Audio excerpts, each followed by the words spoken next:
Thank you very much. It's fantastic to be here. I've been, had been very lucky to work in a number of very high-performing cultures, either in my time in the military or strategy consulting or in startups. And I think what we've been able to do at Monese is sort of match the intellectual rigor and drive of a strategy consultancy with the sort of collegiate collaboration, and fun and sort of camaraderie that I experienced in sort of some of my best times sort of in the military. So I think it's genuinely special when we hire people.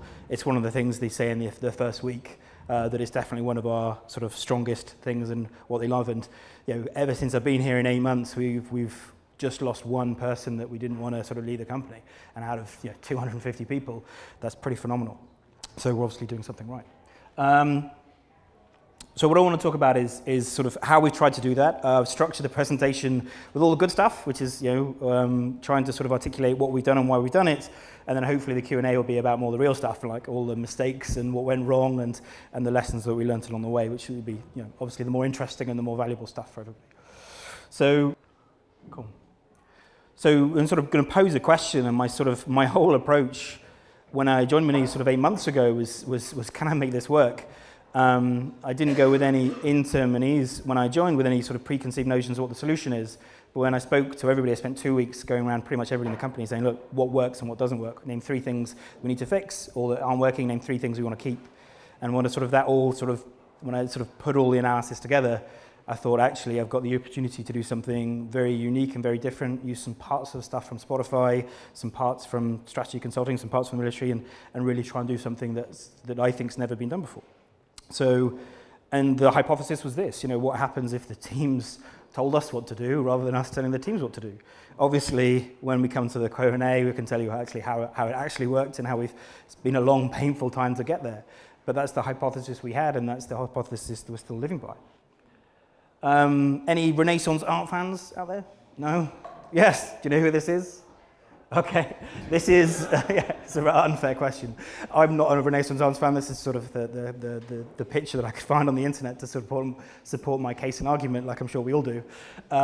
This is Alexander the Great and the Gordian knot. And this is sort of one of the best examples I've got of how our culture worked. At 9:30 every morning, we all get together, all the team leads, CEO, myself, lots of people, and people just say, things are good, that's it, or I've got a problem, I need some help.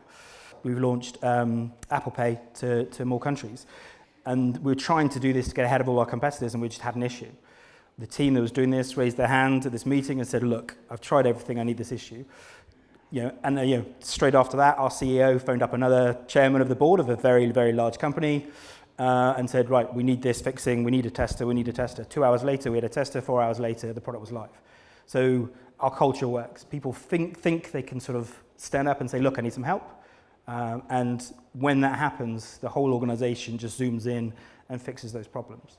And it means that no big problem ever goes unsolved for less than 24 hours. So, the sort of why I use this is the Gordian knot is why try unraveling the knot and spend ages trying to unravel it, which nobody ever did in history until Alexander the Great came with a big sword and cut it in half. Solve the problem the same way, a bit more brute force, but sometimes that works. Why is culture important? And I think in startups, and I've sort of been part of Momentum, and I've sort of been involved in the family a bit, all the startups and scale-ups face these problems. We all face them. How do we make sure we're building the right thing, which is devilishly difficult? How do we make sure we do this at speed? Somebody else has got an idea or somebody else has already had the idea. How do we get to market faster and hopefully better than anybody else? And as we grow, how do we keep that speed? Because all organizations we see, the bigger they get, the slower they get. How do you fight that? How do you do the Amazon sort of day zero sort of mindset? And the third one is sort of how do you hire and retain the best talent? It's critical, and this is one of the key lessons we learned as well. So I'll sort of try and go through each one of those in more detail. So value, speed, and talent. I'm going to try and sort of go down into a bit more detail. So value. So we have a very clear definition of value. I stole it from Gids and Biddle from Netflix. It's about delighting the customer in a way that adds revenue, in a way that can't be copied or is difficult to copy. And that is uniformly what all the teams take away, and that's what they decide what to do. You always have stuff you need to fix, and the hygiene stuff that you need to get done that costs time. That just has to happen. But then you've got discretionary time, discretionary effort. And we try to make sure that at every point in time, that discretionary effort from each team is sort of fulfilling our definition of value. Does it delight customers? Does it add revenue? Because we need to be sustainable. We're a business. We have shareholders. We have investors. And is it hard to copy? We were the first people with a mobile banking app. Everybody copied us. We were the first people with a graph on the home screen, which showed you your spend. Everybody copied us. We've now moved away from that. Will be interesting to see what our competitors do as well. And what we found in terms of the principles that help us live this, how we've been able to do this, how we've been able to keep that focus on values, is our 4 principles we use for the teams. So when we build teams, we have 4 principles, which is they are dedicated, for a dedicated team against a dedicated product. They are co-located. They're not just in the same office. They sit around the same desk, like everybody, the entire team. They're aligned. They really understand everything. And if they can do that, they're empowered. So I'll go through those in a bit more detail. So their alignment. So everybody at every level of organization, we only have 3. We have the leadership team, people who lead teams, and people who are on teams. That's the only thing we have. Everybody throughout the whole company understands what we do. What we do at Monese is allow people to live, move, study, work, and travel anywhere they want to. And the finances can just solve that.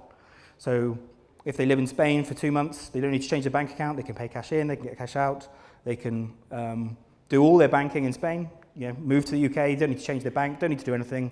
It'll just all work seamlessly, no matter where you are. We're all across the EU, and soon we're going to be much further afield as well. Everybody is clear as that's our purpose, and that's what we're trying to do. What are our values? So we have a key set of values. Everybody understands how our values are, and they really sort of shape and drive our culture as well. What the goals are. So you've got your sort of the vision and what we're trying to solve, the problem we're trying to solve for customers: live, move, study, work, travel abroad. But OKRs. So we, like Google and like Spotify, which I know you sort of had a talk from about a month ago. We use the OKRs, and they're driven through every day. And that meeting starts off every morning is a graph saying, right, this is where the numbers are, this is where they need to be, and that's shown to everybody in the company every single day who joins that. So it's about being aligned about values, about the mission, about the goals, about who we are as a company, how we make money. There are lots of different ways to make money. Banks historically have not been very open and transparent. That's definitely not how we want to make money. So everybody needs to know that we make money in an open, transparent, and win-win way with the customer. So it's about that alignment. Then dedicated. One of the reasons Formula One teams are so great, and the BBC, when the BBC goes out and films something, everybody has a specific role, they know what it is, and they're amazing at it. So when you see, when I was young, the Formula One pit crew would fill a car with fuel and change the tires in 11 seconds. Now it's like 1.5 seconds. And that just comes through people being dedicated to a specific role, being incredibly good at it, and being able to be good enough that they can problem solve. So, if any one of these things fail, everybody knows what to do if something goes wrong or if something doesn't happen. And that's what we've built in the teams, is there are specific roles. And we only hire very, very high caliber people into those roles, and we build those teams together. So they're dedicated. The teams are huge. So we have teams of between 9 and 12 people. These are quite big. These are sort of bigger than the slightly bigger than the 2 pizza rule, or the other numbers, 7 plus or minus 2, which are sort of the common rules used for team size. But that's because we want to put all the resources in the team. We want the team to do 99% of the work themselves, without having to go for anybody, without having to argue about a budget, without having to go and get a shared resource, without having to go and borrow a designer from somebody else. Doesn't mean that all the team's working flat out all the time, but it means that when they want to work and when they want to do something, they can get it done without having to go into anybody else.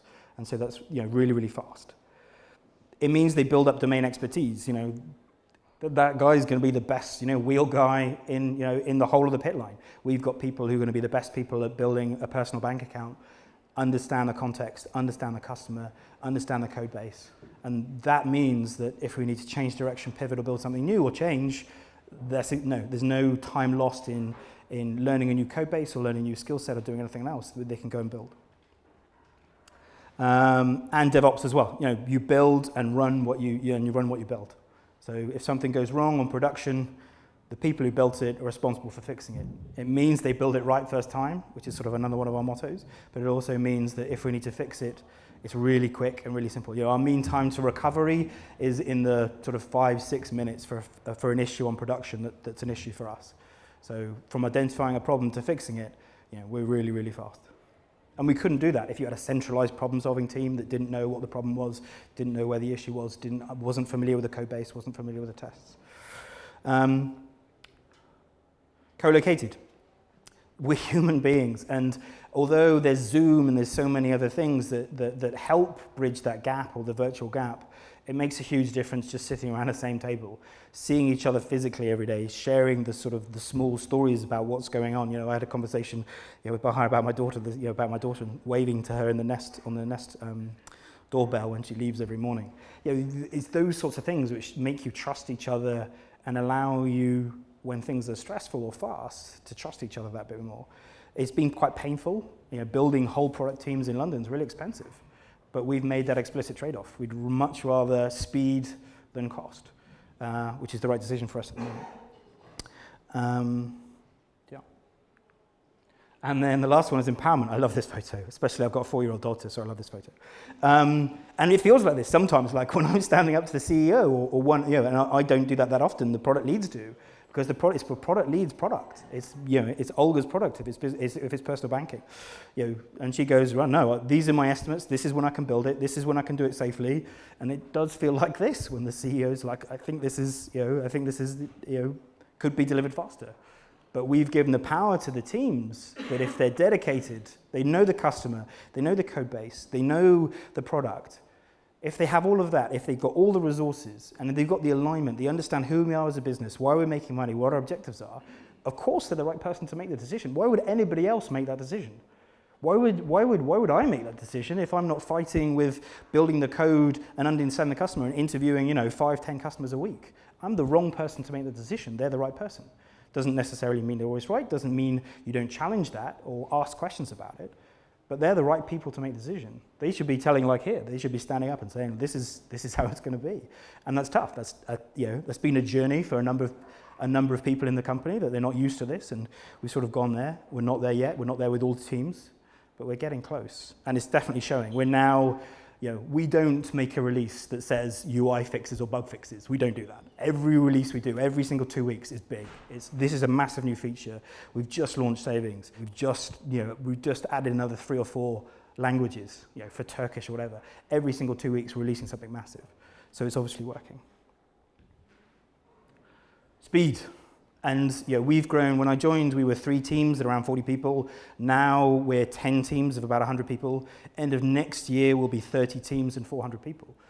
So we're growing massively, going to keep growing. How do we maintain this speed of execution and accelerate? We don't want to, when we double in speed, we've quadrupled in output. We've quadrupled, and we need to do the same again and again and again. So how do we do that? Tools and not rules. Like we have Confluence, which I'm sure everybody else knows. It's just like a web page where you put notes and stuff. And on top of every single one that I write, in brackets, it's got tools, not rules. This is a tool to help you make a decision, not a rule that you can use and say, look, I followed the rules, I'm fine. I didn't think about this at all. I just followed the rules. I'm okay. That's not acceptable. So tools are there to guide, speed up, have advice. They're not there as a crutch, and they're not there to constrain people. So they're not a rule, so people can break that. People can try something new, because we hire very smart people. If we created an idiot's guides, we would only need to hire idiots, we would only keep idiots. So we definitely don't ever sort of go into detail about how people should do or what they should do. So tools, not rules. And we sort of, we've just literally launched our own performance management 2 days ago. It's about 200 words long, contains stuff about coaching, about mentoring, about reviews, and it's only 200 words long. And across all of it, it says tools, not rules. Use this if it's helpful. If it's not, do something better. And that really helps. Rules slow everything down. Sometimes they're needed, but most of the time they're not, if you hire the right people. Sort of, this is an attempt, and hopefully it forces you to remember it, is sort of the matrix. So we have the teams 100% own what they do, what they build. Teams 100% own that. How things that, if you do that in a product world or product-centric, you really risk silos. The personal banking does something to the business banking, and buttons are different, and or the whole look and feel could be different, and that's not helpful to anybody. So we need some sort of way to get consistency without applying all these rules.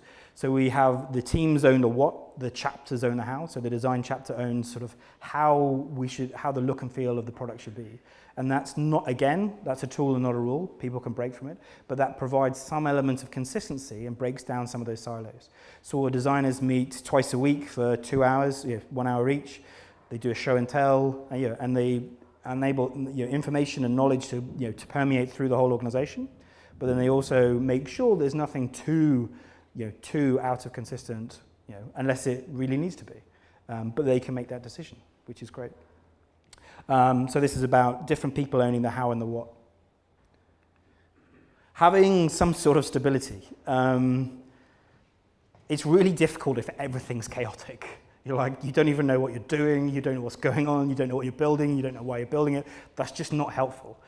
And so what we've done is we've tried to provide a skeleton and a core, which is one of the things is this meeting every day, so that people can just touch base, and so there's at least one area of stability that people can then explore from, and you can add chaos to. So that we've got two things, the only two meetings that are mandated across the whole of Monese. One is 9:30 every morning, teams say if they've got a problem or not, and then every 2 weeks, each team says, this is what we built, this is what we're building next. People can then give them feedback, but nobody can tell them what to do. But at least everybody in the business knows exactly what's going on, and everybody can have a voice and question that and ask questions. Those are the only two things we do. But that stability, that sort of North Star, allows us, for 2 weeks, the team can do effectively whatever they want for 2 weeks because they've got that space. Everybody knows what's going on, everybody's happy, and it provides that stability. And it's made a huge difference, actually. We've caught so many things that could have sort of caused fratricide between teams or between cannibalization between products just because of that, which was really helpful. And hiring the right people. So we've got, out of 270 people, I think we've got 10 British people out of 270. So we've got Tallinn, Lisbon, Berlin, London. I think out of 250 people, I think we've got 10 British people. It's just phenomenal. I didn't even think about it until it was pointed out to me. The product leads, so the product leads who leads the teams, when 2 more arrive in 2 weeks' time, we will have a 50-50 split between male-female product leads. So that sort of middle layer, executive team, the leadership team, people who lead teams, half of all the people who lead teams will be female, which is phenomenal. That's not deliberate. That's just what happens. And that's amazing because we represent our customers in all the locations and everything else like that, which is phenomenal. When we hire people, especially for the leadership positions, we spend a lot of time and effort. We're really, really picky. For example, we hire ex-product directors to come and lead our teams. So we've got a product director from Perkbox, a product director from Pipedrive, ex-people from Google, people from Amazon, all who in the past have led multiple teams. We hire them somehow and say, you've got 12 people, go for it. And somehow that works, somehow they love it, and somehow they do amazing things. But in order to do that, we look for a systematic pattern of reliability. Do they do what they say they're going to do? Do they, if they promise to deliver something, do they deliver it? And that's sort of really, it sounds obvious, but that's really rare. Are they mature? Like, we hire senior people across all of our positions. That might change in the future, but we only hire senior engineers and we only hire senior product people and we only hire senior designers. It's sort of a bit like an Apple approach. And that just means when we hire people, we put them in a team, 1 day, 2 days later, we're not there with Facebook yet, sort of 2 days, 3 days later, they're coding and they're building stuff, or they're running a team. One of our product leads, Carolina, joined last Monday, and she's already running the team, changed the vision, looking at changing the vision, running all the rituals for all the teams, which is all up to her, and she started smashing it already, ex-Google, and it's phenomenal. So mature both in terms of intellectual maturity, but also in terms of sort of cultural maturity and experience maturity. And the last one is separating big decisions from little decisions. So a strategic decision, we sort of define as it meets one or more of these criteria. If we get it wrong, we'll sink the company. Will it take a team more than 2 months to build? Is it impossible to test or highly ambiguous? If it meets one of those or more of those three things, the CEO makes the decision. If it doesn't make those, the teams make the decision. So I make very, very few decisions, which is great. I can focus on the system. Is this system working? Have I built a system that can solve problems? Which is phenomenal. It means that the big decisions we take a lot of time and effort for, the little decisions the teams own, the teams run with, and it's done. And we don't even get involved, which is phenomenal. And gives the teams a lot of empowerment. Obviously, I'm sure there'll be questions about, the confliction between those two, and which we've had. But it's a common sense rule, it's a heuristic. Again, it's a tool and not a rule. So we use that, we try and keep these views and these beliefs and these rules quite lightly held and flex and adapt them. So come on to the last one, talent. What I've used here is, there was a recent monograph released by the guy Jim Collins, who wrote Good to Great. And his theory is you need to build a flywheel, which means once you put effort into it and get it up to speed, it will run itself. And that's the concept of a flywheel. It's how it works mechanically, and it's how lots of big companies have created a self-sustaining business.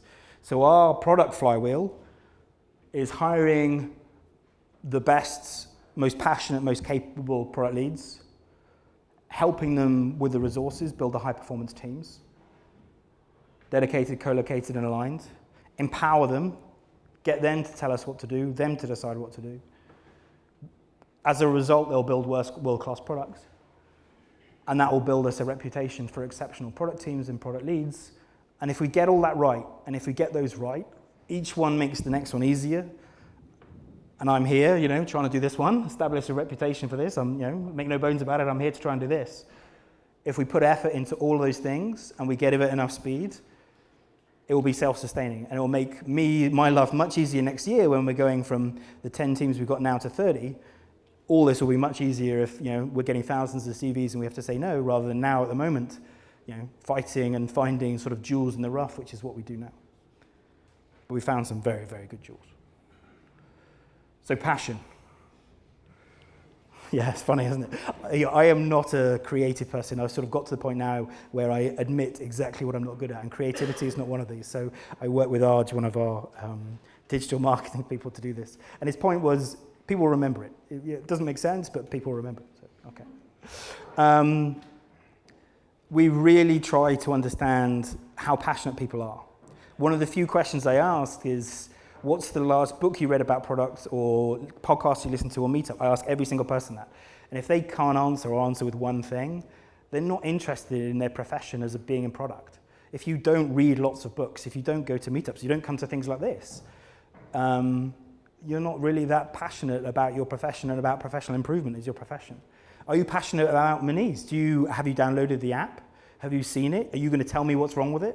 If you start giving me a list of 10 things that are wrong with it, I know you've downloaded it, I know you care, and I know you want to fix it. These are the barriers that I use really quickly to determine should you be, are you going to be a passionate person when you join Monese?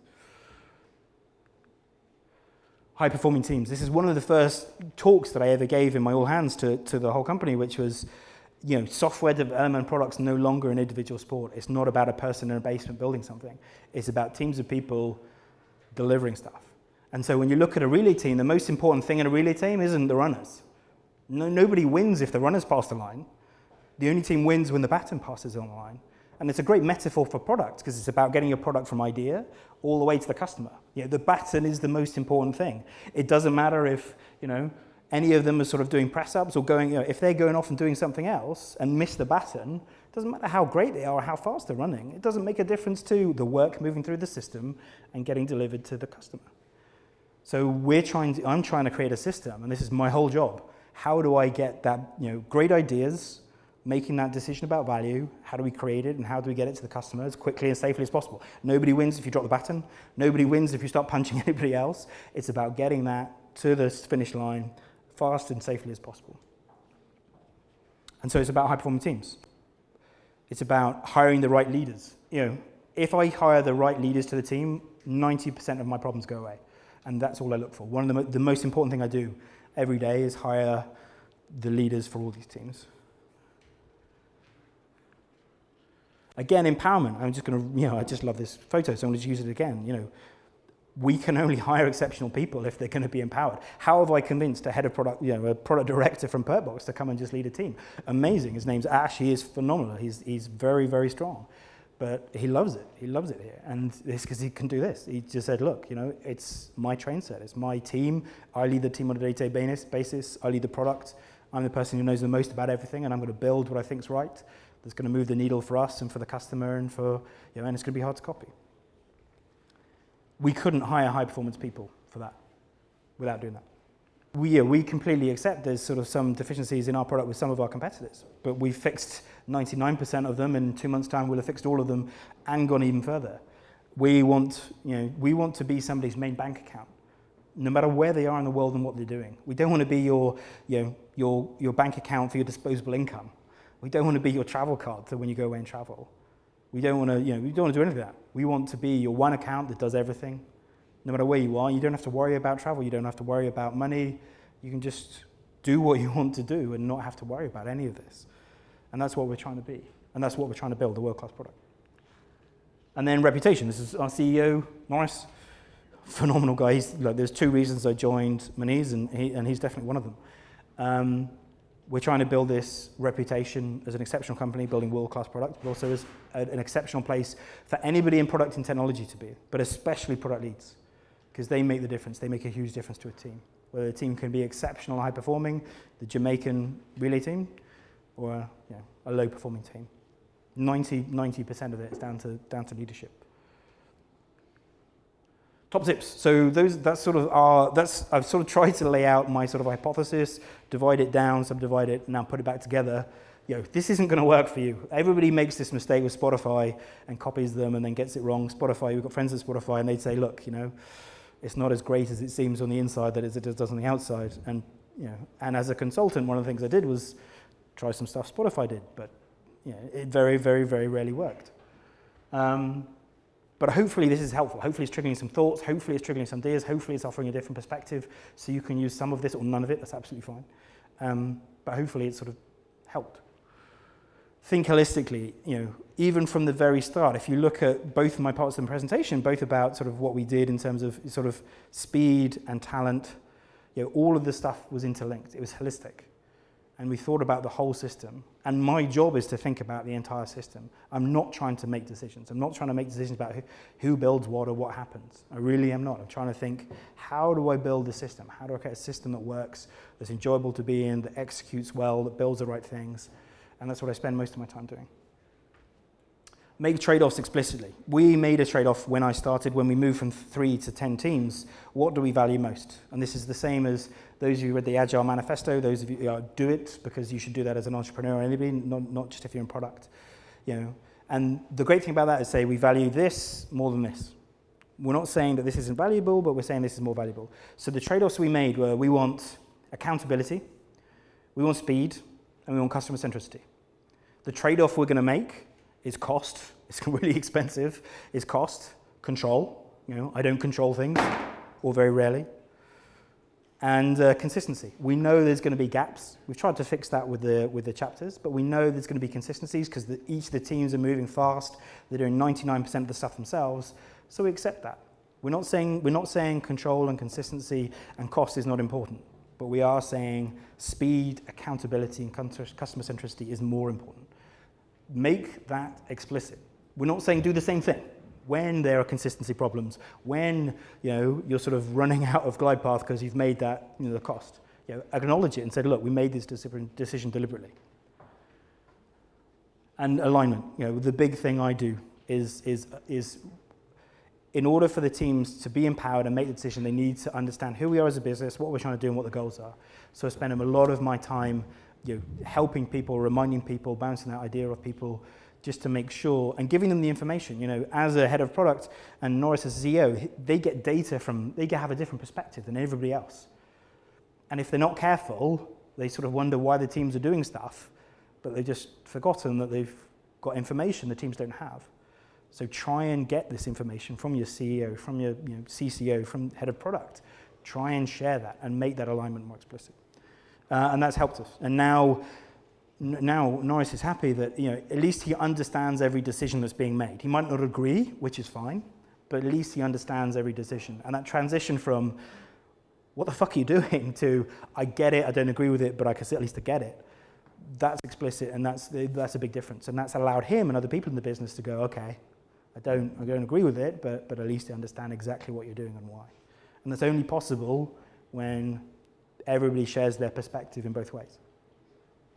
Cool. That's it. Now, real questions about how this all went wrong and the reality of trying to do this.